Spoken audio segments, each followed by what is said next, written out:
Hello दोस्तों, स्वागत करते हैं आपका एक नई वीडियो में। आज की इस वीडियो में हम क्लास 12 की फिजिक्स के फर्स्ट चैप्टर के कुछ न्यूमेरिकल्स के बारे में बात करेंगे। हमारा पहला न्यूमेरिकल है find the unit and dimension of epsilon naught. पहला क्वेश्चन हमारा क्या है?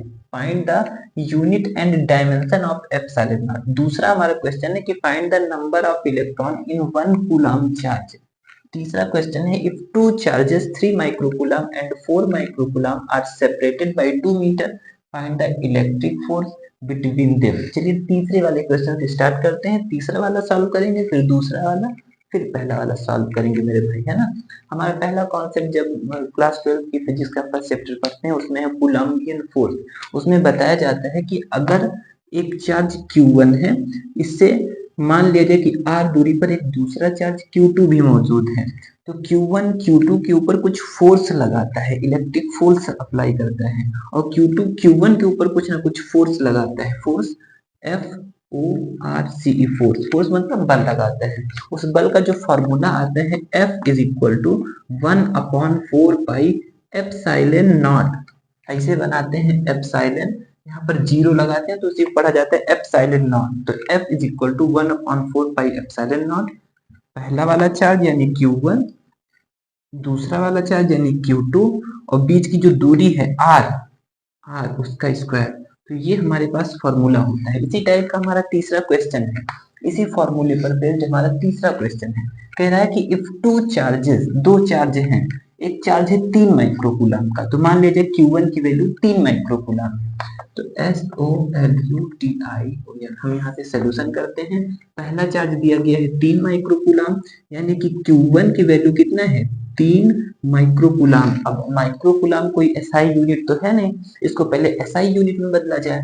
तो एसआई यूनिट में बदलेंगे तो चार्ज का जो मात्रक होता है, यूनिट होती है, वो कूलम होती है। अब ये माइक्रोकूलम है, तो जैसे 3 माइक्रोकूलम लिखा है, अगर इसमें हम 10 की घात -6 से गुणा कर दें, मल्टीप्लाई कर दें, तो ये कूलम में कन्वर्ट हो जाता है। तो इफ टू चार्जेस, पहला चार्ज 3 माइक्रोकूलम है, तो हमने Q1 को कह दिया 3 माइक्रोकूलम। अब माइक्रोकूलम से कूलम में जाने के लिए 10 की घात -6 से हमने मल्टीप्लाई करवा दिया, तो ये हो गया कूलम में।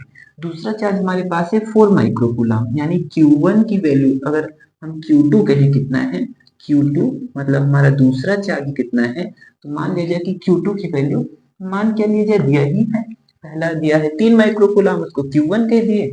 माइक्रोकूलम से कूलम में जाने के लिए 10 घात -6 से गुणा कर दिए हैं 3 में, ठीक है। अब Q2 क्या है? 4 माइक्रोकूलम है, तो Q2 के स्थान पर लिखेंगे 4 माइक्रोकूलम। अब हालांकि माइक्रोकूलम कोई एसआई यूनिट तो होती नहीं है, इसको बदलेंगे हम एसआई यूनिट में। तो 4 तो ठीक है, इसमें 10 की घात -6 से मल्टीप्लाई करवा देंगे, तो जो माइक्रोकूलम है वो कूलम में बदल जाएगा, राइट। अच्छा, यहाँ क्या कहा गया है कि सेपरेटेड बाय 2 मीटर, मतलब पहला चार्ज और दूसरा चार्ज दोनों के बीच में जो सेपरेशन है, जो दूरी है, आर की वैल्यू है, वो दिया गया है 3 मीटर, 2 मीटर दिया गया, 2 मीटर का है ना। तो आर की वैल्यू हमारे पास है 2 मीटर। तो पहला चार्ज 3 माइक्रोकूलम, यानी Q1 की वैल्यू 3 माइक्रोकूलम। दूसरा चार्ज कितना है? 4 माइक्रोकूलम, तो Q2 की वैल्यू 4 माइक्रोकूलम। माइक्रोकूलम से कूलम में जाने के लिए 10 घात -6 से यहाँ गुणा कर दिए। यहाँ भी वही सेम प्रोसेस हुआ है, 10 घात -6 से गुणा कर दिए हैं। कहा गया कि सेपरेटेड बाय 2 मीटर, मतलब दोनों चार्ज, एक Q1 चार्ज एक Q2 चार्ज, दोनों के बीच का जो सेपरेशन है, दूरी है, वो है हमारा 2 मीटर, राइट। अब मीटर तो एसआई होता ही है, तो उसको बदलने की कोई जरूरत नहीं। अगर सेंटीमीटर दिया होता तब मीटर में बदलते भाई, है ना। अब यहाँ 2 मीटर है, ठीक है। अब दिया गया है कि पूछ रहा है कि find the electric force between them. अब बताओ कि ये वाला चार्ज और ये वाला चार्ज अगर दोनों रखे हैं, इनके बीच की दूरी 2 मीटर है, तो इनके बीच कितना फोर्स लग रहा है, तो वही फोर्स निकालेंगे भाई, है ना। एकदम सिंपल सा कॉन्सेप्ट है, ध्यान से समझना। तो पहला चार्ज दिया गया ही था, दूसरा चार्ज भी दिया गया था, इनके बीच का जो सेपरेशन है वो भी 2 मीटर दिया गया था, तो हम फॉर्मूला लगाएंगे, लिखेंगे by COULOMB, coulomb, LAW law, by coulomb law. Coulomb के लॉ से हम जानते हैं कि F इज इक्वल टू होता है 1/4 pi epsilon naught Q1 Q2 और बटे में R का स्क्वायर। F के स्थान पे F लिख दिया जाए। 1/4 पाई एप्सिलॉन नॉट की अपनी एक वैल्यू होती है, वो वैल्यू जब सॉल्व करते हैं पूरा, तो आता है 9 × 10 की घात 9, है ना, बीच में कोई चिन्ह नहीं तो यहाँ मल्टीप्लाई मान सकते हैं, तो लगाओ भी मल्टीप्लाई लगाओ। Q1 कितना है, मतलब हमारा पहला चार्ज दिया तो था 3 माइक्रोकुलाम, लेकिन कुलाम में जब बदले तो 3 गुणे 10 घात -6 कुलाम बन गया, राइट। तो Q1 के स्थान पे लिखेंगे 3 गुणे 10 की घात -6। अब Q2 क्या रखा जाए, तो Q2 की वैल्यू भी पता है 4 गुणे 10 की घात -6। अब बीच में कोई चिन्ह नहीं था इनके, मतलब साइन नहीं था, तो मल्टीप्लाई मान ले, और बटे आर का स्क्वायर मतलब 2, है ना, 2 का स्क्वायर, तो लिख दिया जाए 2 का स्क्वायर। आर का स्क्वायर मतलब 2 मीटर है, तो 2 का स्क्वायर कर देंगे। समझ में आ रहा है ना। अब 9 है तो ठीक है, देखो 9 और 3 इनका गुणा कराओ तो 9 3 27, मतलब 9 3 27, 10 की घात 9 है, ठीक। तो लिख दिया जाए 10 की घात 9, और क्या करें, 10 की घात -6, 10 की घात -6, तो -6 बन जाएगा -12, और गुणे में 4 है तो गुणे में 4, वैसे ये वाला 4 वैसे लिख दिया जाए, और बटे 2 की घात 2, तो 2 की घात 2 मतलब 2 गुणे देगा नीचे 4। अब नीचे वाला 4 ये वाला 4 काट देंगे, तो F इज इक्वल टू हो जाएगा 27 इंटू, यहाँ देखो बेस सेम है तो घातें जोड़ी जाएंगी, लेकिन यहाँ एक माइनस एक प्लस है तो घट जाएगा, 12 में से 9 घटाओ तो 3 आएगा, मतलब 10 की घात -3 न्यूटन, इतना आप कह देंगे तो कोई दिक्कत नहीं है। यही तो दूसरा क्वेश्चन हमारा कह रहा है कि find the number of electron, यानी कि हमें n की वैल्यू फाइंड करनी है इन 1 कूलम चार्ज। हमारे पास चार्ज कितना है, यानी Q की वैल्यू कितना है, 1 कूलम है, हमारे पास चार्ज की वैल्यू 1 कूलम है।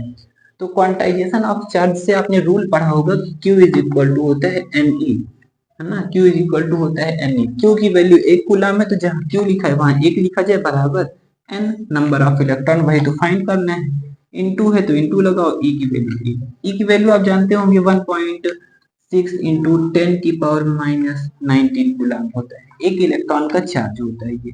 तो लिखे हैं 1, तो ठीक है, इसको इधर ट्रांसफर किया जाए, जैसे इक्वल है राइट साइड में है तो मल्टीप्लाई में, इधर लाएंगे तो डिवाइड में हो जाएगा, 1.6 into 10 to the power -19 is equal to n।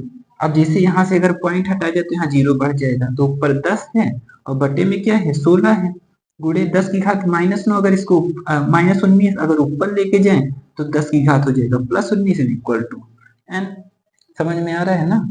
अब इसके बाद क्या करेंगे, जैसे 10/16 है, ठीक है 10/16 लिख दिए, 10 की घात 19 को थोड़ा तोड़ने का अगर काम करें तो 10 गुणे 10 की घात 18 लिख सकते हैं, क्योंकि यहाँ घात 1 है, बेस सेम होगा, घातें जोड़ ली जाएंगी, मतलब 1 और 18 मिलकर 19 फिर से बन सकता है, तो 10 की घात 19 के स्थान पे 10 की घात 1 गुणे 10 की घात 18 लिख दिए हैं।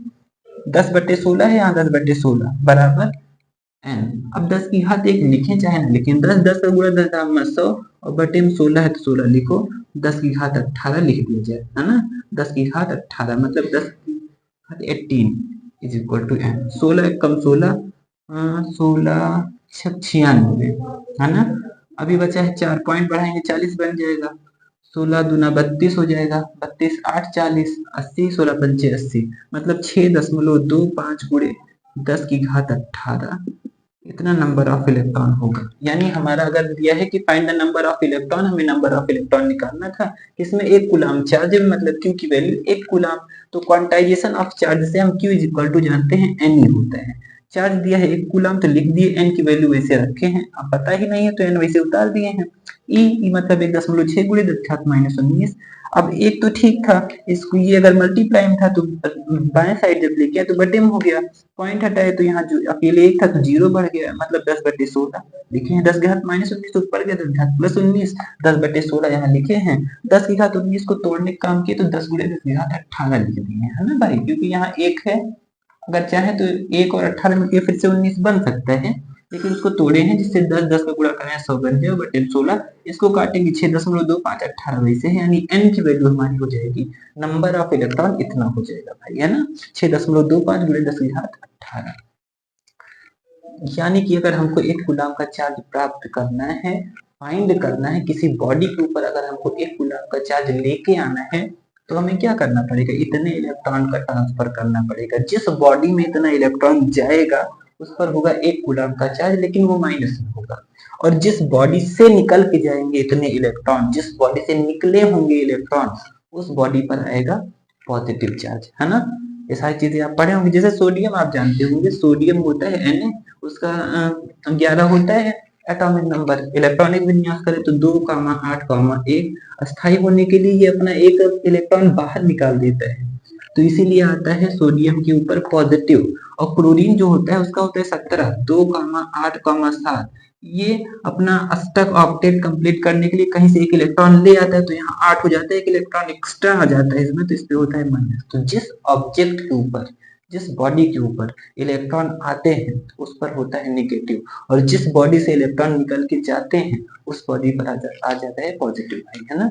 चलिए पहला वाला क्वेश्चन मोस्ट इंपॉर्टेंट है, प्लीज ध्यान से देखना, ठीक है। पहला वाला बहुत ज्यादा ऑप्शनल में भी पूछा जाता है, पूछते हैं कि एप्सिलॉन नॉट की डायमेंशन क्या होगी, इनमें से क्या होगी। 4 ऑप्शन दिया होगा, उसमें से आपको कंफ्यूज करने के लिए 3 ऑप्शन दिए होंगे, लेकिन उसमें से एक सही होगा, उसी को आपको टिक करना होगा मेरे भाई, है ना। चलिए फर्स्ट वाला बहुत ध्यान से देखना, जल्दी से इसको इरेज किया जाए, तो समझ में नहीं आएगा बताना।